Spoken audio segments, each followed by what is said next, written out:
Ladies and gentlemen, for the presentation today, I'm going to be talking about inviting visitors for your featured presentation. Now, if you look at this picture here, it's actually a picture of something like a wedding. Now, the reason why I have it structured like this is because it's to make it easy to understand. I relate this to like a wedding. Now, when you're doing a featured presentation every single week, there is some preparation you need to do, where you need to have people coming, you want to have people showing up, right? So if you're a wedding, you don't want it to be like a ghost town. You want it to have more people there. You want people to come and make it all rah-rah and everything. So that's an easier way for you to relate to what this entire thing is. So without further ado, I'm just going to get started and go straight in. The very first thing you do is during week 1, the slide is shown. You will see from week 1 to week 6. In our chapter, we show 6 weeks in advance of who is coming up next. If you see your name coming up, make sure that you want to check your schedule. That's the very first thing you want to do. It's important to have that. Why? Because if you don't check your schedule and you realize at the end of the day, hey, suddenly I have something going on. First of all, it's not very nice for our secretary-treasurer who actually planned out all the different speakers. Secondly, it doesn't reflect very well on you as well, because here in BNI here, we are filled with a lot of business owners. So it doesn't reflect very well on you if you was a last minute, hey, suddenly I have something on, but you were already informed 6 weeks in advance. Of course, after this, you have checked the schedule, you're okay with it. The next thing you want to do is want to think of the topic. So you spend the first week thinking about the topic and of course, calming your nerves down. You're like, oh, next week's my turn already. Not next week, 6 weeks time is my turn. So you want to calm your nerves down and make sure you think of a topic. After that is week 2, you want to contact 20 to 40 friends. Now, some of you will be thinking, wow, 20 to 40 friends, that's a lot of people. It's actually not. I'll come to it very soon, So again, when you have this 20 to 40 friends, imagine like you are sending out notification to your friends and saying this is like save the date. You're just sending out a notification to your friends, save the date. Something's going to happen that day. So just prepare your friends, 20 to 40 of them. You don't need all of them to turn up, but you need to send this out, So that's week 2, contact 20 to 40 people. Now, these 20 to 40 people may be co-contacts, maybe contacts you want to establish a new relationship with. This may be people that you just simply want to explain more of your business to.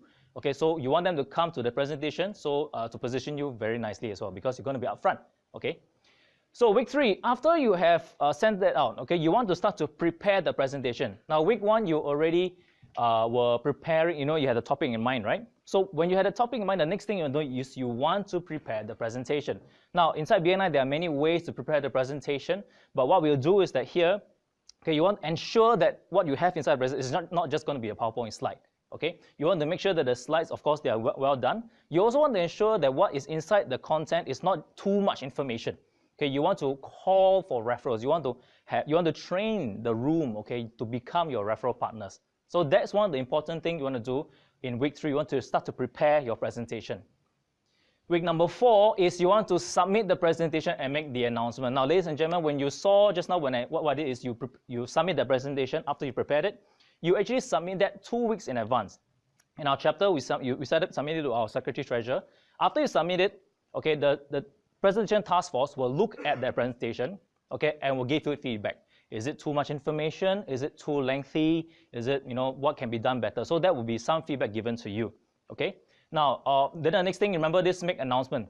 Who is this announcement? Remember the 20 to 40 people just now? This is the time where you send out information to them. You know what? I already have my topic, which you have done previously.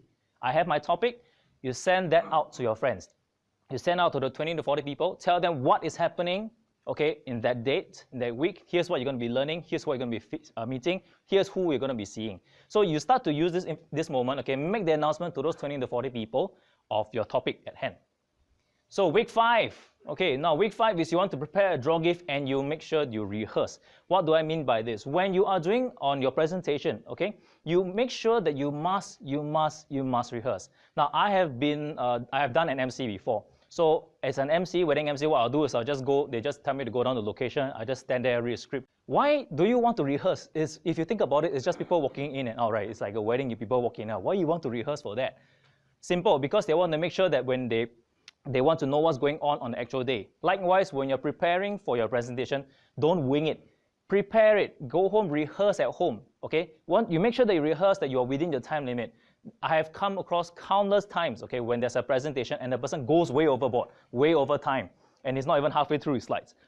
There's also the scenario where someone does the presentation and finish way too early. Okay, so you want to maximize that time. Rehearse at home, go through the presentation. No pressure, Dennis. The next presentation, no pressure. Okay, so rehearse that presentation at home. Make sure you are in time. Okay, and of course, you want to prepare the draw gift.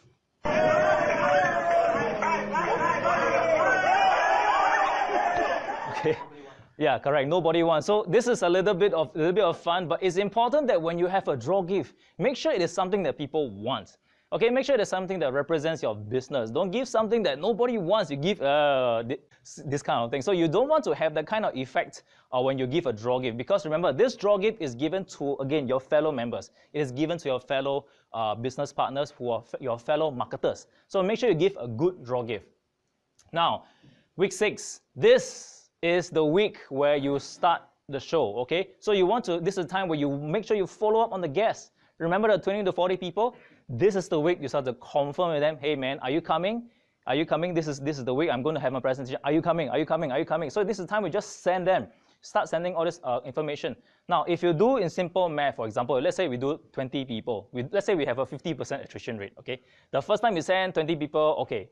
Next time when you make another presentation, you send them an announcement, 50% drop, maybe 10 of them come only. And out of this 10, you make this one, 5 of them maybe will come. Okay, so maybe it's a bit low, I don't know, but the thing is, if you want to get more people coming to a presentation, simple, just invite more. Okay, because there will be people who won't come even though if they say they come. That's just normal. But don't worry about it. Just keep on inviting people for your presentation. Now, here's an important thing. You want to update your bio sheet. What do I mean by updating your bio sheet? Before the presentation is done, our secretary treasurer will actually present a little bit about what this person is, what his background here is about. Now, there is a time limit of 10 minutes for your presentation, but there is no time limit for the introduction of your background. So that's a little bit of a trick, okay, to gain more time in your presentation. So you don't want to have your presentation filled with background information, because that can be covered during the background information. Okay, use the part about the bio sheet and update your background. And not only that, you want to make sure you also update any kind of any changes inside there. Now, of course, week 6 is also showtime. Ladies and gentlemen, this is the time where the show starts. Okay, and people start to walk by, you can have the crowd coming into your place, okay? You want to make sure it's a very happening one. So when it's showtime, remember the 20 to 40 people that you've invited, those who've confirmed they'll come. This is the time to ask your friends, this is the time to ask any of your BNI members, hey bro, this person is coming, my friend is coming, I think it's a suitable match for you. When he comes, can you introduce yourself to him? Or you just start to connect different people based on that. Okay, go through your list, you will know who is coming, connect with them. It's kind of like a wedding. You want to get the people who are interested or who know each other on the same table, correct? Likewise, when you invite your friends to this meeting itself, you want to collect them together. You want to have those who have similar traits or possibility to do business come together. That's what you want to do to make sure there's something cohesive going on. And also one additional thing you want to do is to make sure that you prepare your Q&A. So this is the time, it's also where you tell people, your fellow members, hey man, at the end there'll be about 2 minutes of question and answers. Can you help me by asking this question? This is what we call seeding. Why do we ask that? It's simple because sometimes when you ask, okay, anyone has any questions? Nobody has an answer. Nobody has a question. So you want to make sure you don't have an awkward silence. Have someone start the ball rolling. Even if it's 1 or 2 questions, it's good enough, okay? So after week 6, show is over, right? Not yet. Week 7 and week 8, you have to do follow-up. Now, you can see this picture here is actually baby shoes. Why? Is because this is the time where business must happen. Okay, this is the time after you've done you've gotten them to the presentation. You've already brought the people to the meeting.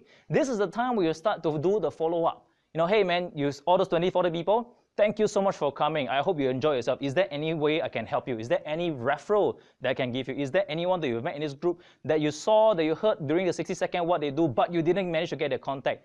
This is the time where you give back and help that person, and you start to create more referrals. Okay, and from that, it can also lead to more business. Okay, if there's any other way that can help your business, please let me know. If there's any referrals that you want, and this is the referral that I want, so on and so forth. So this is how you can make full use of your 10-minute presentation. Now, some of you may say, 10 minutes is so simple. There's actually a lot of background work that goes into it. Okay, that's all I have for you for this presentation. Thank you very much.